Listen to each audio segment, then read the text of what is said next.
Hello everyone. For this lesson, I'll show you how to find the resultant vector between two vectors. Do not assume that original question is drawn to a scale unless explicitly stated by the question. You first start off by selecting the appropriate scale, and it can only be done by elimination. I will also choose the largest vector as a reference. If the largest vector can fit the given space, the smaller vector most likely can. So I start off by selecting 1:1. 1 cm represent 1 Newton. Since the force is 4,200 N, the length of the line will be 4,200 centimeters.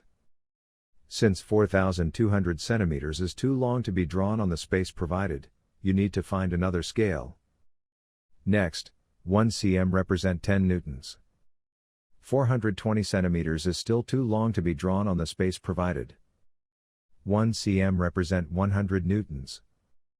42 centimeters is still too long to be drawn on the space provided. 1 cm represent 1000 newtons. 4.2 centimeters is too short, as your vector diagram might be too small to be drawn on the space provided. So we will settle for 1 cm represent 500 newtons.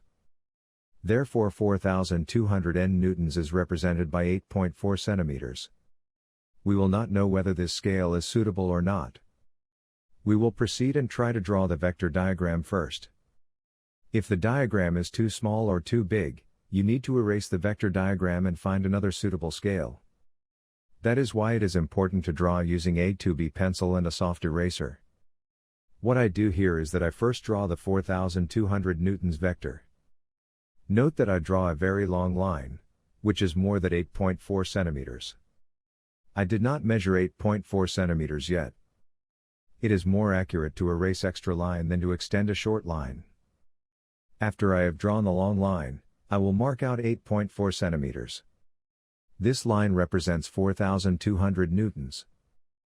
Draw the arrow to represent the direction of the force.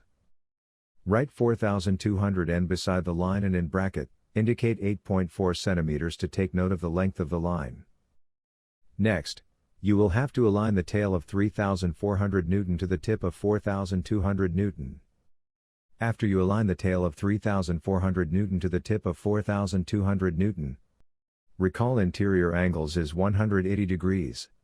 The angle between 3,400 Newton and 4,200 Newton is now 180 degrees minus 70 degrees, which is 110 degrees. Using 1 cm represent 500 Newton, you can work out that 3,400 newtons can be represented by 6.8 cm. Use a protractor to measure 110 degrees angle. Draw the line representing 3,400 newtons. Draw a long line. Mark out 6.8 centimeters. 6.8 centimeters line represent 3,400 newtons. Draw the arrow to represent the direction of the force. Write 3,400 N beside the line and in bracket, indicate 6.8 centimeters to take note of the length of the line. Note where the vector starts and where it ends. Trace the direction of 4,200 newtons until you reach the tip of 4,200 newtons.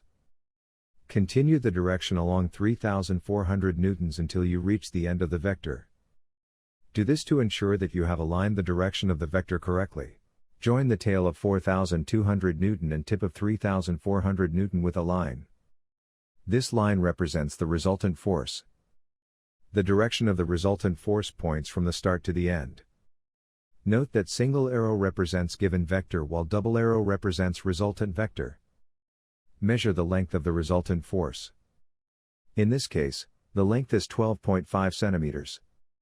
Since your scale is 1 cm represent 500 newtons, the magnitude of the resultant force is 12.5 centimeters times 500 newtons per centimeter. The magnitude of the resultant force is 6,250 newtons. The direction is determined by the angle between a resultant vector and a given vector. Therefore, to state the direction, you just have to measure and state the angle. Measure the angle between 4,200 newtons and 6,250 newtons.